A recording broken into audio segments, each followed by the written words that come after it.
Rahman ya Rahman, sa'idni ya Rahman, ishrah sadri Qur'an, imla qalbi Qur'an, wa asli hayati Qur'an.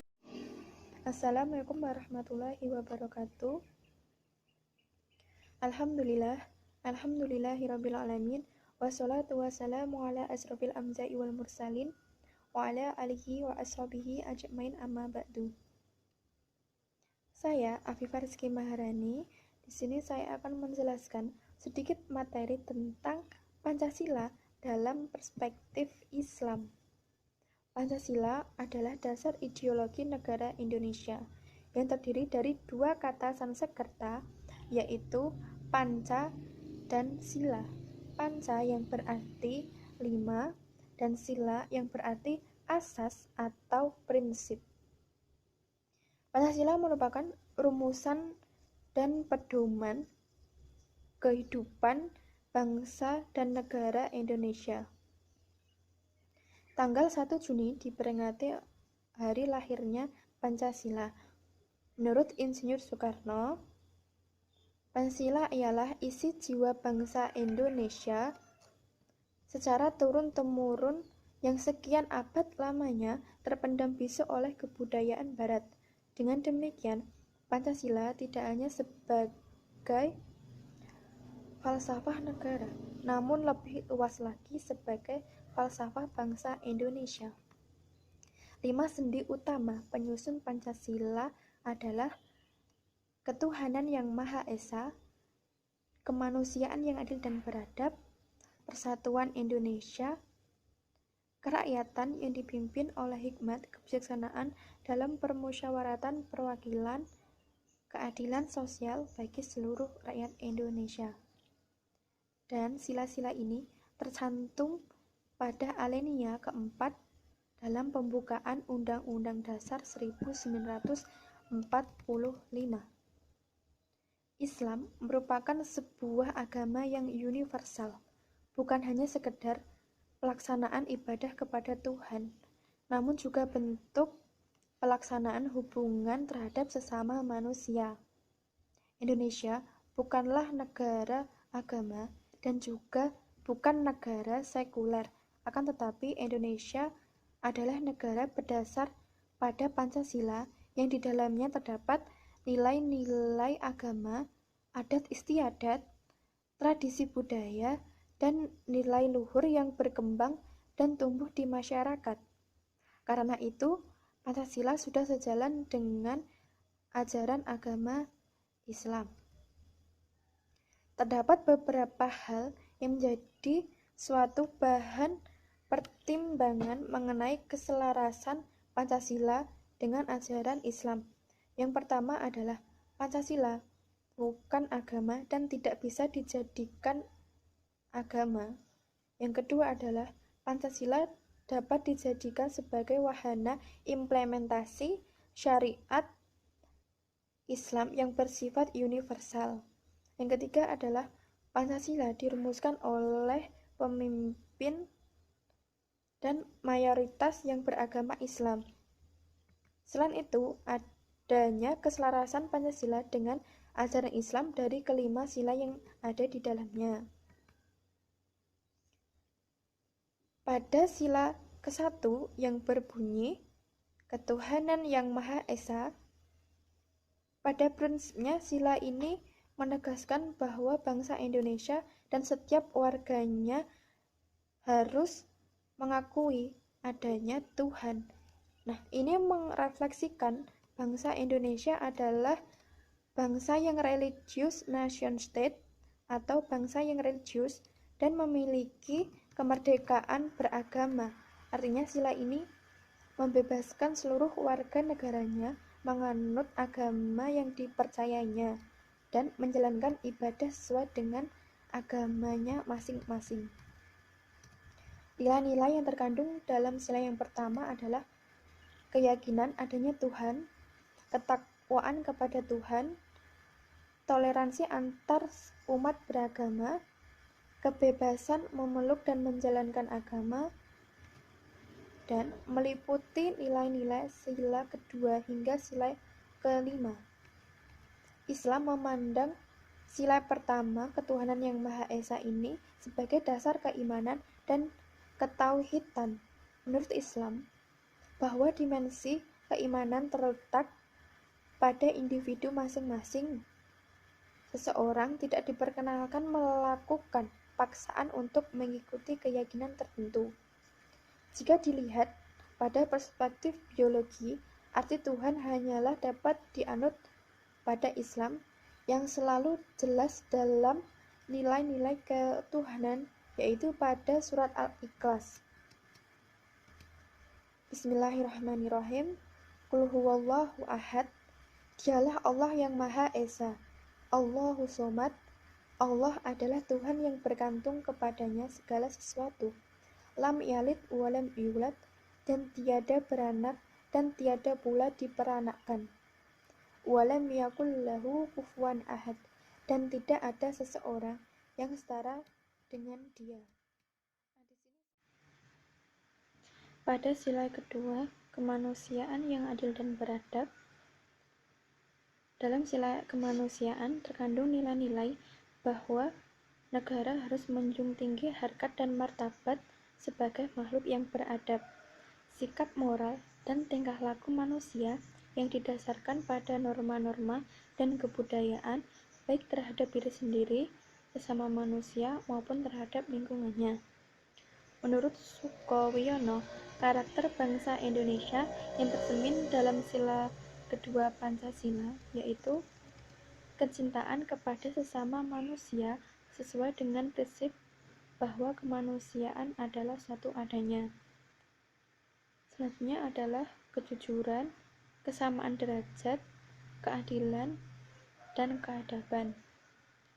Prinsip kemanusiaan dalam sila kedua ini sesuai dengan ayat Al-Quran, Quran Surat Al-Ma'idah ayat 8, yang artinya, hai orang-orang yang beriman, hendaklah kamu jadi orang-orang yang selalu menegakkan kebenaran, karena Allah menjadi saksi dengan adil, dan janganlah sekali-sekali kebencianmu terhadap suatu kaum mendorong kamu untuk berlaku tidak adil, dan berlaku adillah, karena adil itu lebih dekat kepada takwa. Bertakwalah kepada Allah, sesungguhnya Allah Maha mengetahui apa yang kamu kerjakan. Sila ketiga yang berbunyi Persatuan Indonesia. Pada prinsipnya, sila ini menegaskan bahwa bangsa Indonesia merupakan negara kebangsaan. Bangsa yang memiliki kehendak untuk bersatu, memiliki persatuan, perangai karena persatuan nasib persatuan berarti menyeratkan arti adanya keberagaman, keragaman, bukan berarti memaksakan persamaan, yaitu Bhinneka Tunggal Ika. Persatuan dalam hal ini adalah persatuan kebangsaan Indonesia yang dibentuk atas bersatunya beragam latar belakang sosial, budaya, politik, agama, suku bangsa, dan ideologi yang berada di wilayah Indonesia. Dalam hal ini, Islam sejalan dengan konsep Pancasila, karena secara konkret Islam mengajarkan tentang upaya-upaya menyikapi keanekaragaman masyarakat dan bangsa, yaitu persatuan dan kesatuan manusia perlu diikat oleh persaudaraan yang tanpa mengenal identitas, agama, dan etnis atau suku bangsa. Ayat Al-Quran yang sesuai dengan sila ini yaitu Quran Surat Ali Imran ayat 105, yang artinya, dan janganlah kamu menjadi seperti orang-orang yang bercerai-berai dan berselisih setelah sampai kepada mereka keterangan yang jelas, dan mereka itulah orang-orang yang mendapat azab yang berat. tafsirnya. Di sini saya akan menjelaskan tafsir Al-Misbah. Janganlah kalian menjadi seseorang seperti orang-orang yang menyepelekan prinsip al-amr bil al-ma'rufa al-nahi al-munkar yang merupakan faktor keberadaan kalian dalam kebenaran dan kebaikan.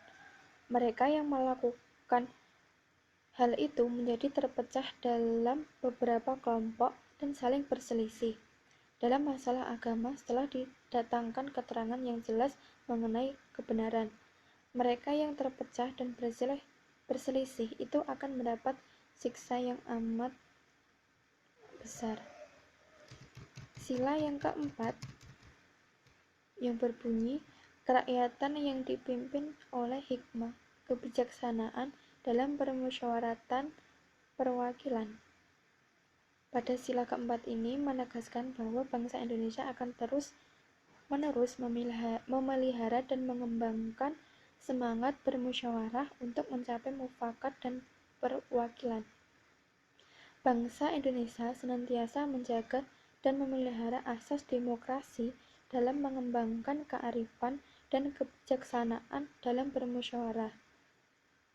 Musyawarah mengatasi arogansi perorangan maupun kelompok untuk mendikte segala kebijakan negara. Karena itu, dengan asas kerakyatan, negara menjamin bahwa setiap negara memiliki kedudukan yang di mata hukum dan pemerintahan. Sila keempat ini sesuai dengan Quran Surah Ali Imran ayat 159. Maka disebabkan rahmat dari Allah lah kamu berlaku lemah lembut terhadap mereka. Sekiranya kamu bersikap keras selagi berhati kasar, tentulah mereka menjauhkan diri dari sekelilingmu. Karena itu maafkanlah mereka, mohonkanlah ampun bagi mereka, dan bermusyawarahlah dengan mereka dalam urusan itu.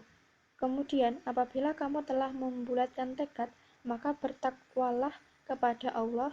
Sesungguhnya Allah menyukai orang-orang yang bertakwa kepadanya. Secara umum, ayat ini berisi untuk lemah lembut kepada orang lain dan memaafkan kesalahannya, serta perintah untuk bertakwa kepada Allah Subhanahu wa Ta'ala.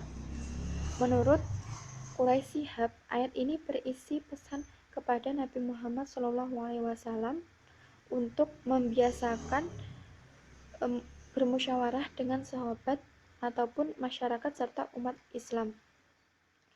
Dari pernyataan di atas dapat disimpulkan bahwa ayat ini berisi prinsip musyawarah, yaitu lemah lembut, saling memaafkan, menghargai pendapat, serta bertawakal kepada Allah.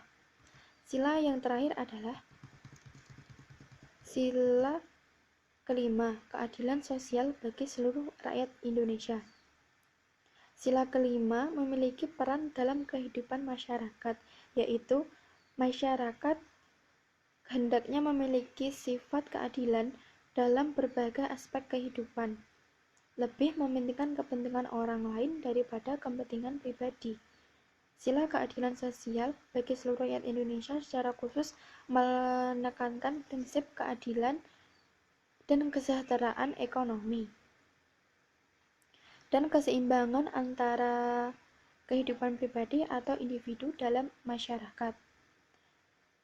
Sila kelima ini sesuai dengan Quran Surat An-Nahl ayat 90, yang artinya, sesungguhnya Allah menyuruh kamu berlaku adil dan berbuat kebijakan, memberi kepada kaum kerabatnya, dan Allah melarang dari berbuat keji, mungkar, dan permusuhan.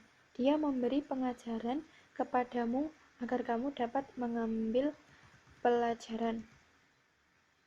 Nah, kesimpulan dari perspektif Islam yang pertama yaitu sila ketuhanan yang Maha Esa sampai sila kelima itu secara umum bahwa Pancasila mengandung nilai ketuhanan, kemanusiaan, persatuan, kerakyatan, dan keadilan, yaitu sebuah nilai-nilai universal yang luhur. Semangat dari nilai-nilai Pancasila tersebut sangat sesuai dengan nilai-nilai Islam. Bahkan apa yang diusung oleh Pancasila secara keseluruhan menjadi visi Islam dalam risalahnya. Hanya saja keduanya secara eksistensial memiliki hak otonomi tersendiri. Artinya bahwa Islam adalah agama dan Pancasila adalah ideologi. Pancasila tidak akan menjadi agama dan agama tidak akan menjadi ideologi.